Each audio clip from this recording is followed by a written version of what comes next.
Okay, let's start by talking about the relationships between sets. We could talk about unions, intersections, and the complement of a set.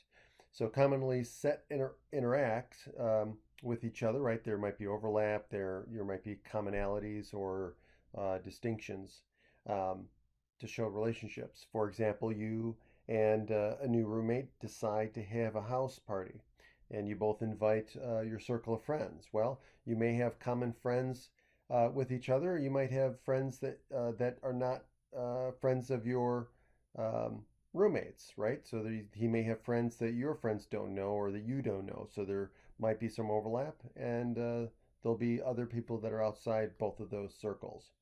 Um, so union, interaction, comma. So here are the definitions. Okay. So the union of two sets contains all the elements contained in either set. So it's an or proposition, right? Or both, right? So it's an inclusive or. So either or. Okay. So we use the symbolism of a U, if you will, for union. So A union B would be used for this symbolism. Okay.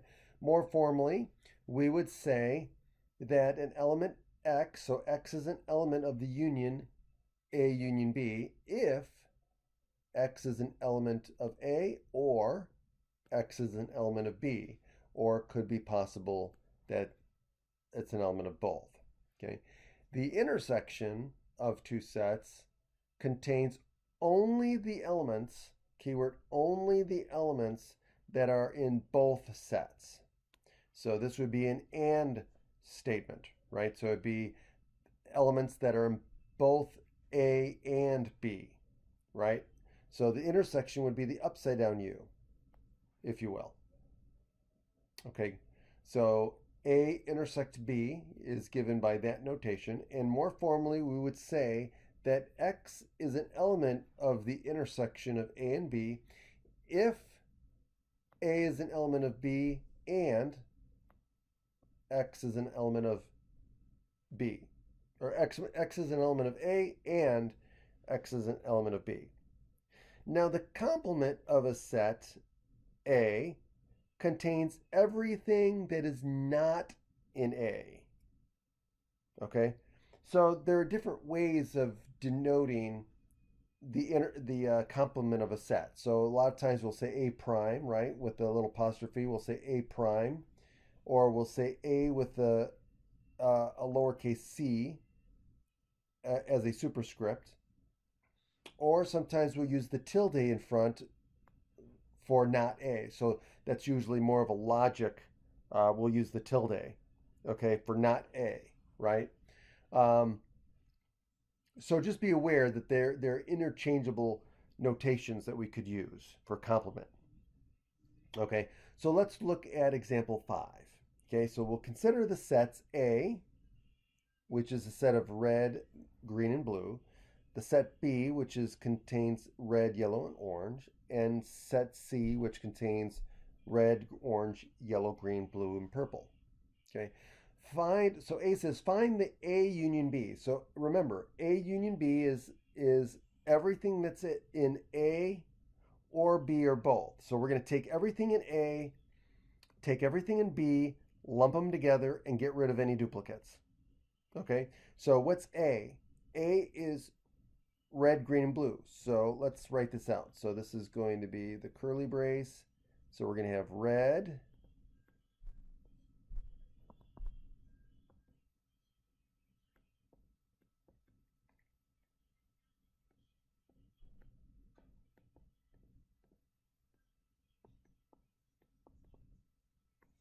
so red, green, blue. And then we have B, which is red, yellow, orange. Well, red is already counted, so we don't have to count red again. But yellow and orange are different, so we're going to add those. Yellow,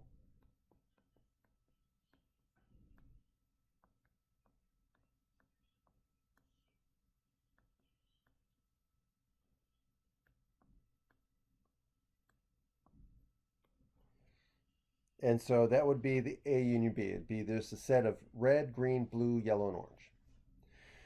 What about the intersection? Well, the intersection would just be what's in both A and B. And so the only element that's in both A and B is going to be red. So the intersection would just be the curly brace with red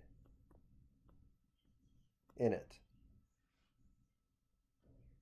Okay. And then C, we want to find the intersection of the complement of A and C. So now, in this case here, we're looking for all the elements that are not in A and are also in C. So not in A and in C. So what's not in A but in C? Well, red is in both, so we can't count that one. Um, Green and blue are in both, so we can't count that one. So we want everything that's in C but not in A. Okay, so that would be orange, yellow, and purple. So orange, yellow, and purple. Oh, which is what they have here.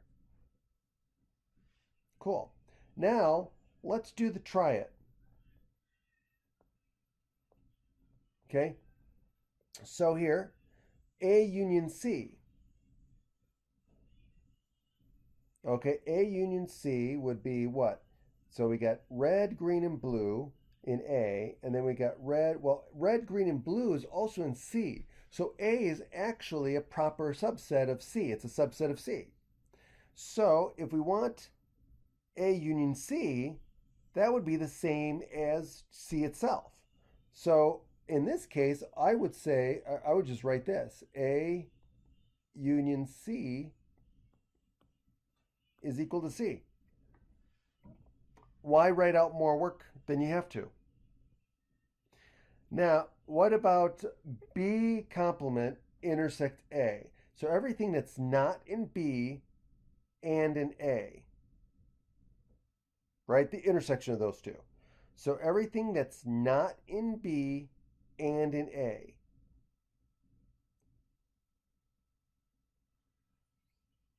So B, so not in B and in A. So red is in both, so we can't count that one. And so that would be green and blue.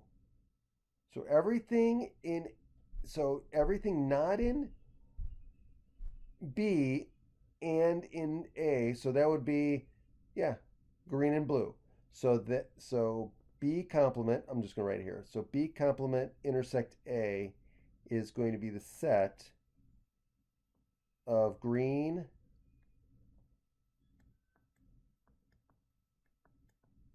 and blue.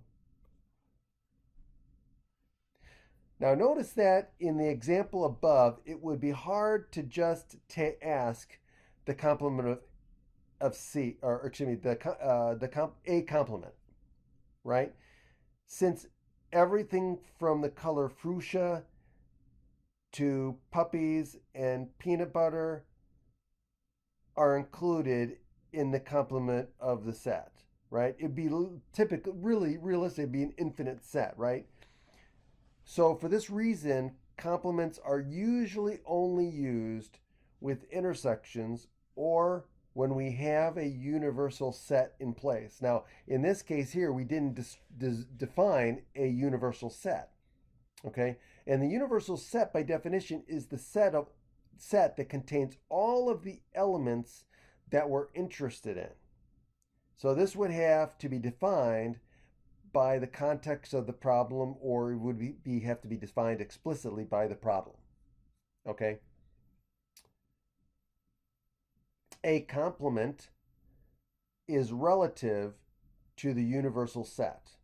So A complement contains all the elements that are in the universal set that are not in A. So now we can give a better description. Okay, so now let's look at some examples here. It says, so in this example 6, if we were discussing searching for books, the universal set might be all the books in the library. B, if we were grouping our Facebook friends, the universal set would be all our friends, all your friends, let's say, on Facebook. Okay, and C, if you were working with a set of numbers, the universal set might be all whole numbers, or all integers, or all real numbers. Okay, so now let's look at example 7. Suppose that the universal set U, so typically given by U, is all whole numbers from 1 to 9. Okay, so that would be 1, 2, 3, 4, 5, 6, 7, 8, and 9, right? And then we define set A as 1, 2, and 4. And then we want the complement of A, right? So A complement would be everything in the universe that is not in A. So everything 1 through 9 that's not 1, 2, or 4. So that would be what?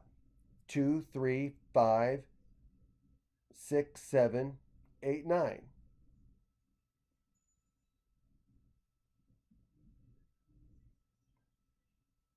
Right? Oh, hold on a second. Oh, yeah.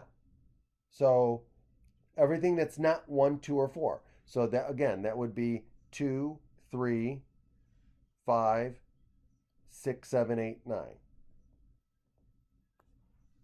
Okay. As we saw earlier with the expression of A complement intersects C, set operations can be grouped together. Grouping symbols can be used like they are with arithmetic to force an order of operations. Okay, so let's look at some of these. Because again, without the parentheses, some of these relationships might be ambiguous. Okay, so for example, if we just have H intersect F union W, it would be ambiguous because if we group the first two together, that is going to give us a different answer than if we group the second two together.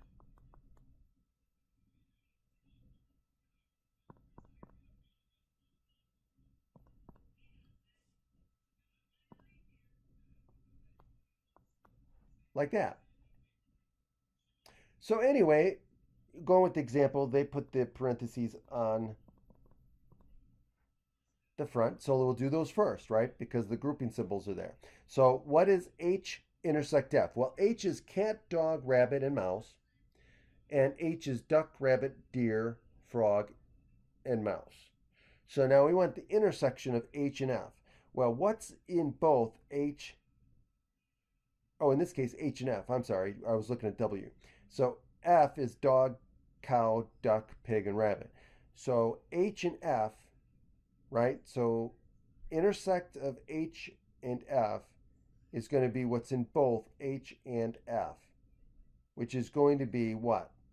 Dog, rabbit, and that's it. That's it. So we get dog and rabbit. Now we want the union of what? Dog and rabbit, the set of dog and rabbit, and W. Well, rabbit is already in W. Dog isn't. So what we're going to do is we're going to take everything from W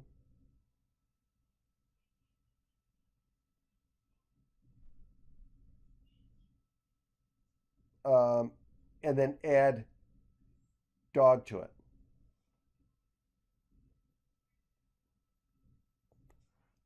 And that's our final answer. And then now, what about if we do the other one? Well, do we get the same thing? No. No, because like I said, we end up in this case here with dog, rabbit, and mouse. It does matter where you put the parentheses. And you will need to use parentheses so that we take away the ambiguity. Now, if you do adopt the construction that, hey, if there's no parentheses, you just solve it left to right like reading a book, you can do that. That's typical. Now, what about C? C says find the complement of the intersection of H and F. So what is not in the intersection of H and F? Well, we found the intersection of H and F, dog and rabbit. Okay, so what is not in, so what is not dog and rabbit, but is in W? So not dog and rabbit. So dog's not in there, so it doesn't matter. And rabbit is in there, so we're gonna have to take rabbit out. Okay, so that means we're gonna end up with duck, deer, frog, and mouse. All right, not bad. Okay, so we're gonna stop there, and next time we're gonna start talking about Venn diagrams.